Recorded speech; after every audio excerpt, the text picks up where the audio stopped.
अस्सलाम वालेकुम। उम्मीद करता हूँ आप सब अल्लाह के फज़ल करम से खैरियत से होंगे। Cell purchase inventory manager part 2 के साथ हाज़िर खिदमत हूँ। पिछले पार्ट में मुझे उम्मीद है कि हमने जो स्ट्रक्चर इसका डिस्कस किया था, वो आप लोगों ने फ़ॉलो कर लिया होगा। नहीं तो फिर दोबारा से एक दफ़ा हम चलते हैं अपनी मेन शीट पे। तो ये हमारे पास मेन शीट हमारी, ये हमने देख लिया होगा। और इसमें सबसे पहले जो है वो हमने देखा था कि ये सप्लायर का फॉर्मेट, उसके बाद कस्टमर, सप्लायर, प्रोडक्ट, परचेजेस, उसके बाद सेल्स ऑर्डर, और ये हमारा उसके बाद आ रहा था ये हमारा इस तरह का डैशबोर्ड, जैसा कि आप लोगों को नज़र आ रहा है। और उसके बाद ये हमारे आगे जो शीट्स हैं, जो 8 शीट मैंने कहा था डेटाबेस इसके अंदर बनेगा, और सेल का रिकॉर्ड है और रिपोर्ट्स का थोड़ा सा जो है वो हमारा जो है इसका रिकॉर्ड था। तो उसके बाद जो है हमने इसमें जो है वो हम अगर चलते हैं सबसे पहले अगर परचेज़ पे, तो इसके 2 जो कॉलम पहले वाले हाइड हैं उसको हम अनहाइड कर लेते हैं। तो आज हमने डिस्कस करना है इसका जो ऑन स्क्रीन जो है, इसके ऊपर फ़ॉर्मूला जो लगे हुए हैं। तो जैसा कि मैंने पहले भी बताया था कि इसमें कुछ हाइड अनहाइड कॉलम है। तो कॉलम हमने स्टार्ट कहाँ से करना है? ए और बी को हमने एज़ अ रिज़र्व है, कि आप लोग को देख रहे होंगे हम, इसमें कुछ शीट्स जो हैं, वो हमने कुछ कीज़ जो हैं, वो हम रखेंगे। तो सबसे पहले आपने सिंपल फॉर्मेट बना लेते हैं। तो ये देखिए, ये हमारा सबसे पहले सिलेक्टेड बटन, ये हमारा सिलेक्टेड बटन है। ये जो बटन रिलेटेड ये वाली जो है, ये हम डिस्कस करें। सबसे पहले हमारा काम ही ये है, हमें रिक्वायर्ड है कि आपने लिखना है, यहाँ पे आ जाएगा सिलेक्टेड बटन। तो पहले ये पूरा टेबल आप बना लीजिए, सिलेक्टेड बटन, ठीक है। और उसके बाद जो है ये order, order load, order number, order row, next order, selected order row, search order, और उसके बाद selected supplier row, next supplier ID, selected product row, और सिलेक्टेड प्रोडक्ट रो, और नेक्स्ट प्रोडक्ट आईडी। यानी 1 से लेके 15 तक जो है ये देखिए सिंपल यूज हुए हुए हैं। Selected button, order OR, order load, order number, order row, next order, selected order, search order, selected supplier row, next supplier ID, selected product row, और नेक्स्ट प्रोडक्ट आईडी। यानी ऑर्डर हमारा है cell के लिए, next order भी cell के लिए होगा, सिलेक्टेड रो हो जाएगा हमारा, उसके बाद सर्च रो हो जाएगी हमारी, फिर सप्लायर यानी सिलेक्टेड रो सप्लायर और next supplier ID, selected product row और नेक्स्ट प्रोडक्ट आईडी, ये हमारा हो गया। अभी हम सबसे पहले ये हम डिस्कस करेंगे कि ये जो सिलेक्टेड बटन है ये परचेज क्या है ये,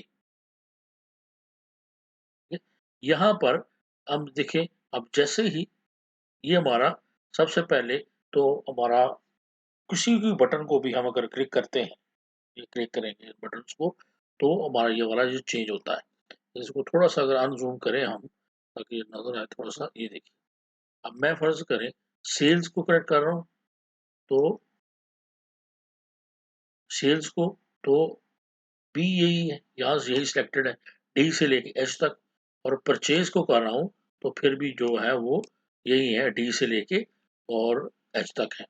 लेकिन यहाँ से देखिए परचेज किया तो ये परचेज ऑर्डर नंबर आ गया, परचेज ऑर्डर आ गया, यहाँ पे सप्लायर आ रहा है, और यहाँ पे आगे ऑटोमेटिकली ये सप्लायर का हमारे पास आ जाएगा। यहाँ पे हम करते हैं न्यू करते हैं ताकि पता चले, ये ब्लैंक, यहाँ पे हमारे ऑटोमेटिकली सप्लायर वाली जो लिस्ट है वो लग जाएगी, और यहाँ पे हमारे नीचे परचेज प्राइस आ जाएगा। सप्लायर है, परचेज कर रहे हैं तो परचेज प्राइस आएगा।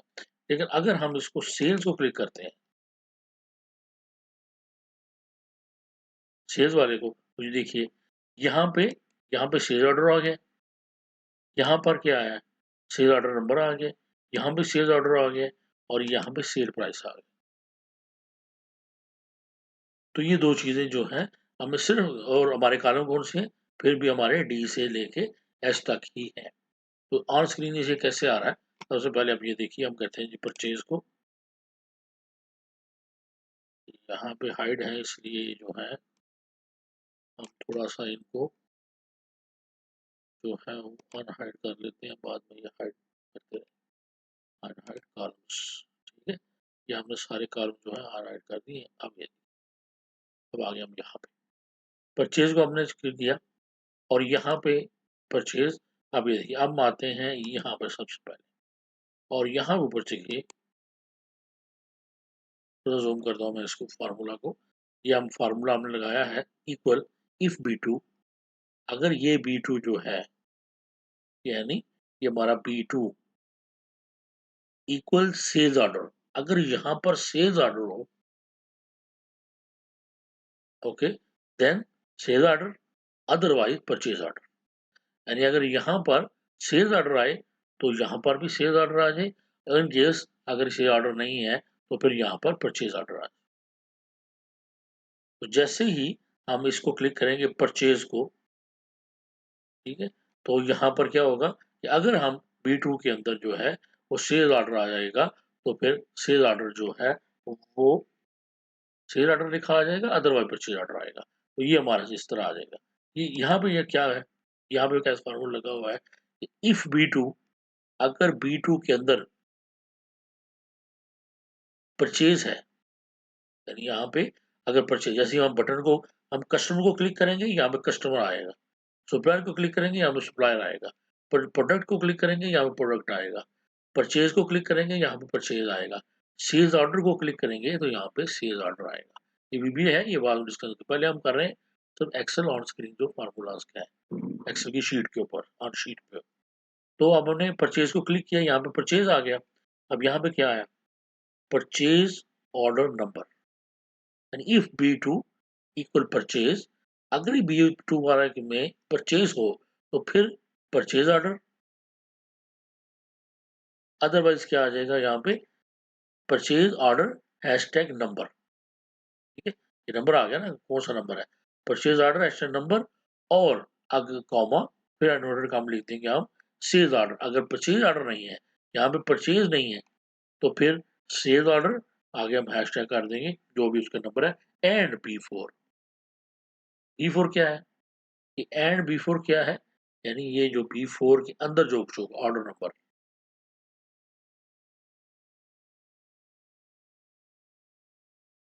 ठीक है, B4 के अंदर जो भी होगा वो आएगा, यानी परचेज अगर होगी परचेज ऑर्डर आगे उसका नंबर आ जाएगा, अगर सेल्स होगा तो सेल्स ऑर्डर आगे उसका नंबर आ जाएगा। ये दो चीजें, ये दो फार्मूलाज होंगे। एक तो हमने फार्मूला लगाया है E4 के अंदर, और दूसरा अब यहाँ पे एक नीचे आ जाएगी, यहाँ पे आ जाएगी, सप्लायर को आगे कर देते फार्मूला।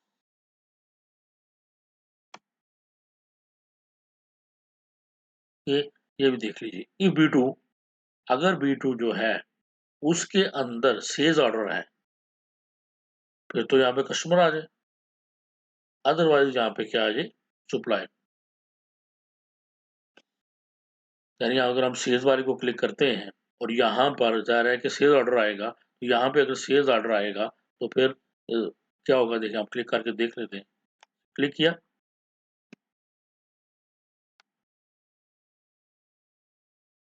बस यहाँ पे सेल्स ऑर्डर आ गया, सेल्स ऑर्डर क्लिक किया, इधर भी सेल्स ऑर्डर नंबर आ गया, यहाँ पे भी सेल्स ऑर्डर आ गया, यहाँ पे कस्टमर आ गया, और यहाँ भी नीचे आएंगे तो सेल प्राइस। यहाँ पे क्या फार्मूला लगा हुआ है, यहाँ पे फार्मूला हो गया डिस्कस।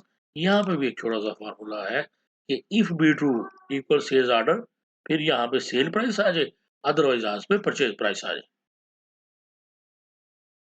तो ये एक जो है थोड़ा सा है, आपने इसको प्रॉपर से सिंपल एक्सेल के जो बेसिक इफ का फार्मूला है कि इफ अगर फर्स्ट कंडीशन जो है वो ट्रू हो तो हमारे पास ये आ जाए, अगर वो ट्रू नहीं है तो उसकी जगह पे हमारे पास सेकंड कंडीशन आ जाए। ये सिंपल जो है वो इसमें टेक्स्ट का ही यूज हुआ है, मेन B2 ही यूज हुआ है, और ऊपर जो बटन के लिए यहाँ पे आ रहा है वो हम आएगा VB के थ्रू आएगा वो। तो इसको हम समझ किया, ये हो गया हमारा कि हमने अब ये देखिए दोबारा से सेल्स ऑर्डर आ रहा है, अभी हम करते हैं परचेज क्लिक किया हमने तो हमारे सामने ये दोबारा से ये देखिए परचेज ऑर्डर हमारा आ गया, purchase order, purchase order, purchase order number, supplier, आगे ये परचेज प्राइस। और ये हमारा और अगर इन केस अगर हम ये देखिए हम कस्टमर को क्लिक कर अब डी से हमारे साथ अगर हम कहते हैं कस्टमर को क्लिक किया हमने तो ये देखिए सारा कुछ वो हाइड हो गया है। अब हमारे सामने जो डिस्प्ले हो गए हैं वो पी से लेके डब्ल्यू तक डिस्प्ले हो गया है और साथ हमारे ये डिस्प्ले हो गया उसका कस्टमर डेटाबेस। ये सर्च के लिए है, यहाँ पे सर्च के लिए हम करेंगे। इन केस अगर सर्च के लिए नहीं है कोई दूसरा डाटा आ जाएगा। और डिस्कस कर चुके हैं कि ये सर्च के लिए जो है वो है। सर्च में आप कोई भी नंबर लिखेंगे अगर वो मैच होता है, जैसे आप कस्टमर नेम है तो ये सर्च में तारिक जावेद है या बशीर अहमद है, तो हम यहाँ पे अगर अहमद भी लिखते हैं तो अगर वो मैच होगा उसका तो वो उसको फाइंड कर लेगा। यदि अहमद इसका मतलब है कि अहमद के नाम से ये उसके बाद जो है हम करते हैं जी इसको रीड कर देते हैं आगे। हम कहते हैं जी Bashir B B A S H I R Bashir पर इसको करते हैं यहाँ पे हम पर इसका जो है वो सर्च का जो है वो लेगा। ये होगा हमारा। और बशीर अगर हम सप्लायर करते हैं तो ये देखिए सप्लायर का आ रहा है हमारे सामने। अगर प्रोडक्ट को करते हैं तो हमारे सामने ये प्रोडक्ट की लिस्ट आ जाएगी। और अगर परचेज करेंगे तो ये देखिए हमारे सामने ये देखें ये बटन भी शो हो गए और ये दोबारा से हमारा डियर शो हो गया। और इसी तरह सेल्स ऑर्डर का भी हो जाएगा और इसी तरह हमारा जो डैशबोर्ड है वो देखिए हमारे सामने ये डैशबोर्ड पूरा हमारा शो हो जाएगा। तो ये कुछ जो है ये जो फार्मूलाज हमने यूज करने हैं इसके लिए वो आप लोगों ने ध्यान से इसके ऊपर मेन के ऊपर लग जाएंगे। फॉर्मेट आपका लग गया और उसके बाद जो है हमने अब इसमें कुछ जो है वो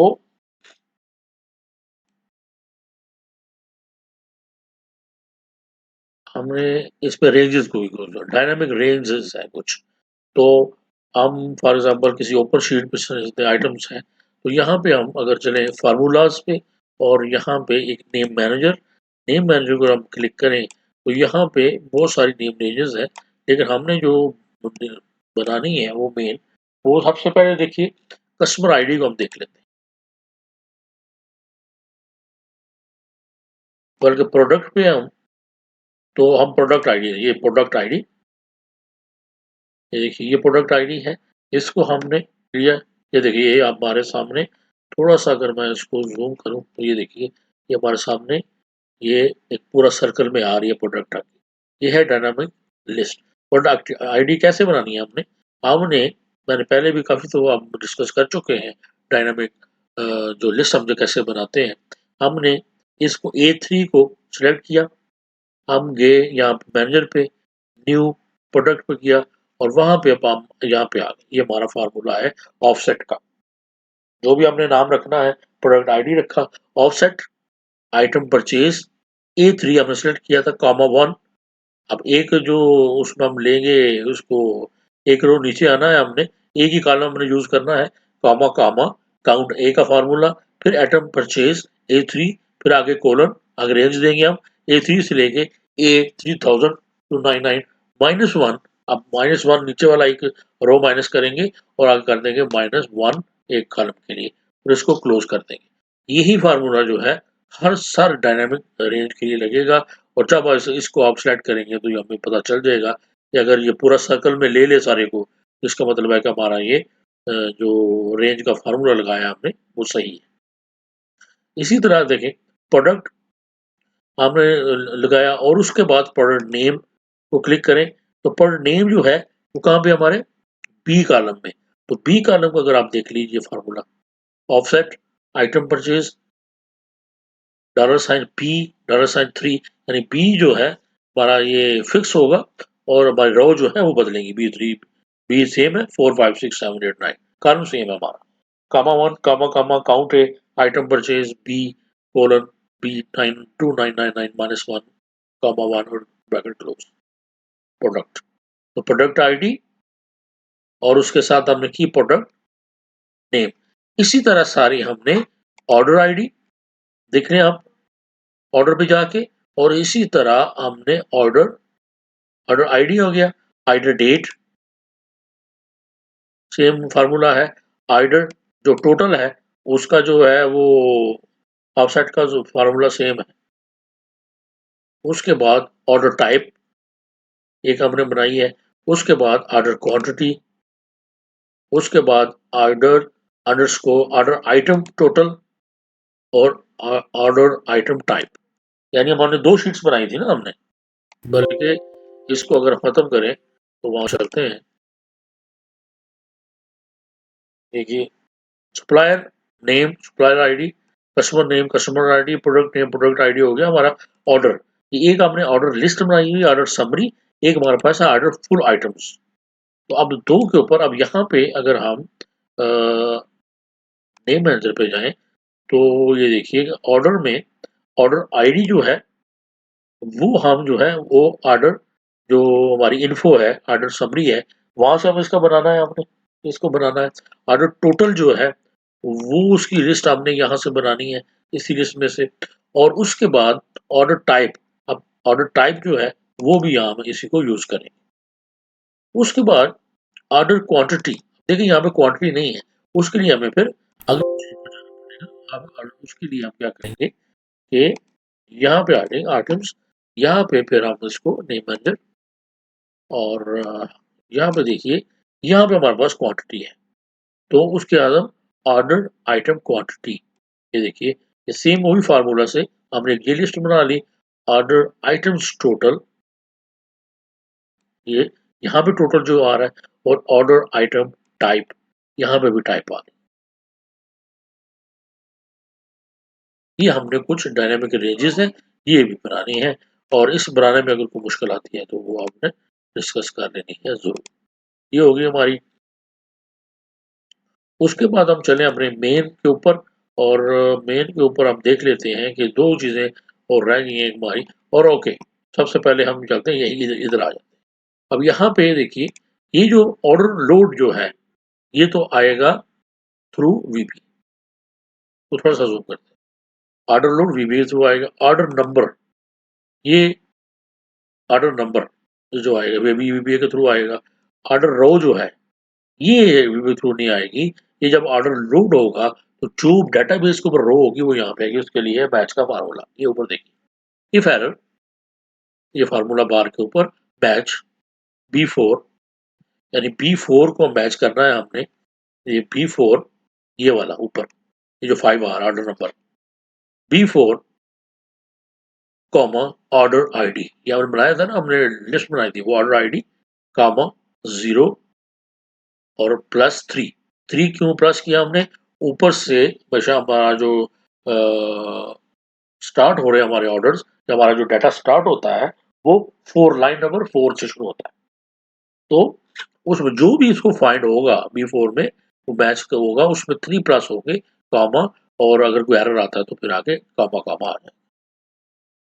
ये हमारे मैच का एक फॉर्मूला आ गया। नीचे अगर हम आए तो देखिए नेक्स्ट ऑर्डर, नेक्स्ट ऑर्डर क्या है, इसमें भी इफ एरर मैक्स का मारो, मैक्सिमम मैक्स ऑर्डर आईडी, यानी सबसे पहले जो मैक्सिमम ऑर्डर आईडी है लोड सेव है वो लेके उसमें 1 प्लस करके यहाँ पे आ जाएगा।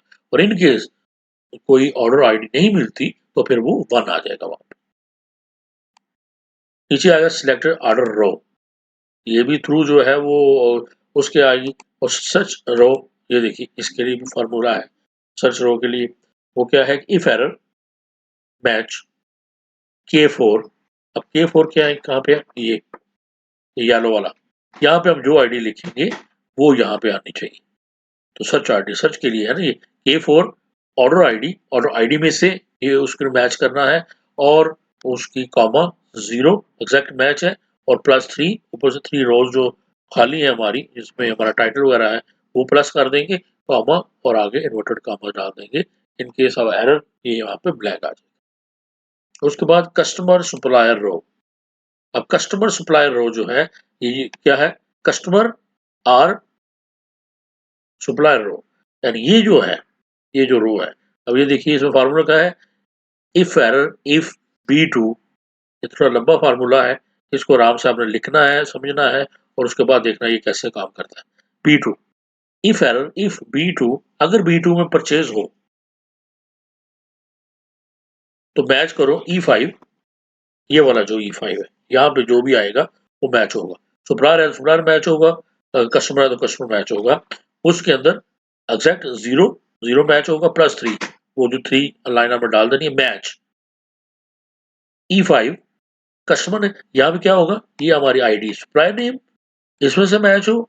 अगर ये नहीं है और वहां पे कस्टमर है तो फिर E5 जो में जो भी नंबर है वो हमारे कस्टमर नेम में से मैच हो।